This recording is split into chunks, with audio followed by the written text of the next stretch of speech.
CNN 10, I'm Carl Jesus. We are 10 minutes of world news explained. That starts today with tensions over trade between the U.S. and China.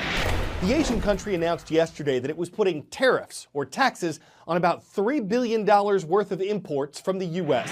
The tariffs are on 128 American-made products, ranging from pork and fruit to steel pipes. This will make it more expensive for American businesses to sell those products in China. And China says this was done as a response to the tariffs that the U.S. recently put on imports of Chinese steel and aluminum. Meanwhile, U.S. President Donald Trump says more tariffs, new ones worth as much as $50 billion, are being planned by the U.S. on additional goods from China. So one big question is, will all this cause a trade war when countries take turns putting tariffs on each other's goods, causing prices to rise? We don't know yet. The U.S. and China ship hundreds of billions of dollars of goods back and forth every year, so the tariffs we've seen so far are a tiny part of that. And America's Treasury Secretary says the U.S. and China are talking behind the scenes about how to prevent a possible trade war. But a number of experts are concerned this could turn into one, and so are some stock investors. The Chinese tariffs were a major factor in a drop of the U.S. stock market yesterday, when the Dow Jones Industrial Average fell 459 points.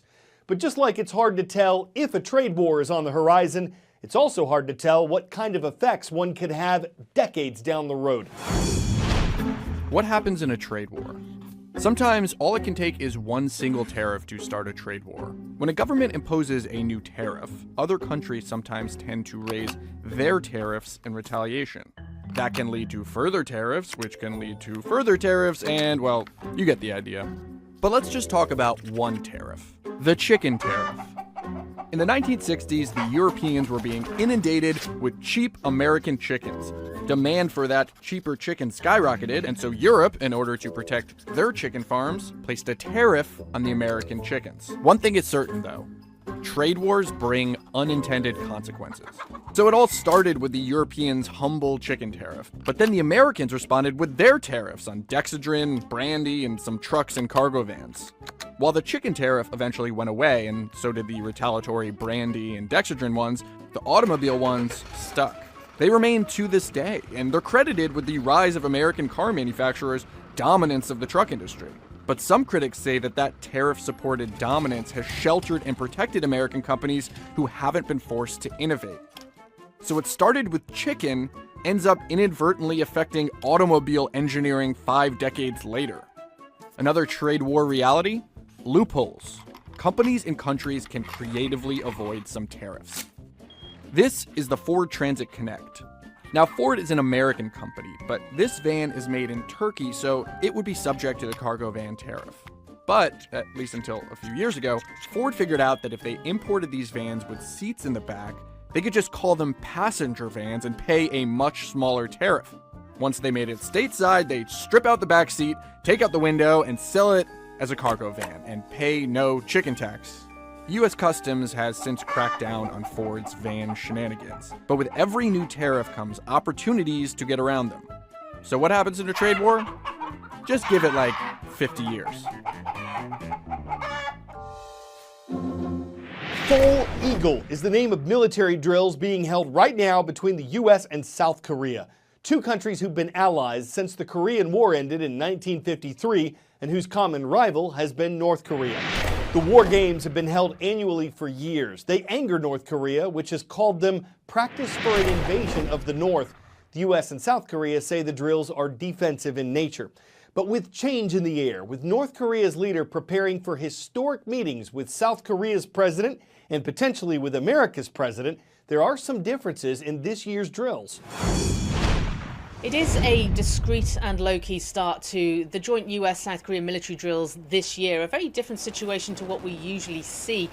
But clearly South Korean and US officials don't want to provoke Pyongyang at a time when relations are thawing. And of course there is that summit coming up between Moon Jae-in and Kim Jong-un, dated for April 27th.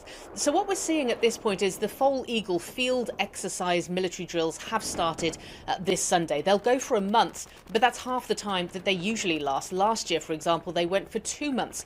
We are hearing, though, from the Pentagon and from South Korean military officials, they'll have the same scope, the same scale as previous years.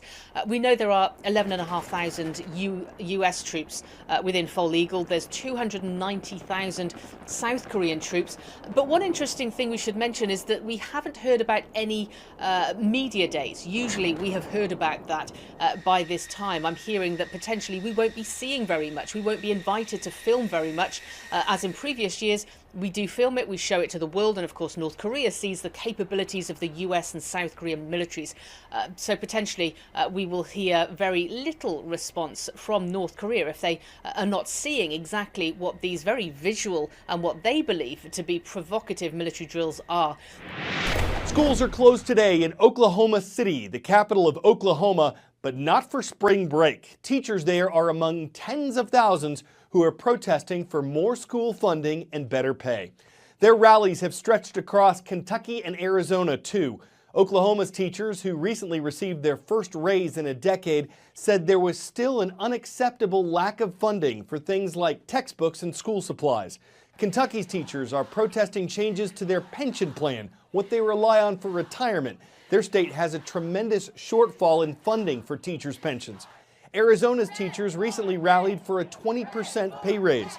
The state governor's office said they got one of more than 4% from 2016 to 2017, but teachers there also want more funding for education in general. This is all happening within a month of a strike by teachers and school staff in West Virginia, which resulted in pay raises there. The largest funding source for schools is the government of the state they're in. You've heard the expression, whatever floats your houseboat? Or is it a boathouse? And does it cost a yacht of money to keep it afloat in ship shape? They say no man's an island, but they didn't exactly get roped into living on a man-made island. Guess they just kind of like it that way. I'm Carl Azus, sounding off for CNN.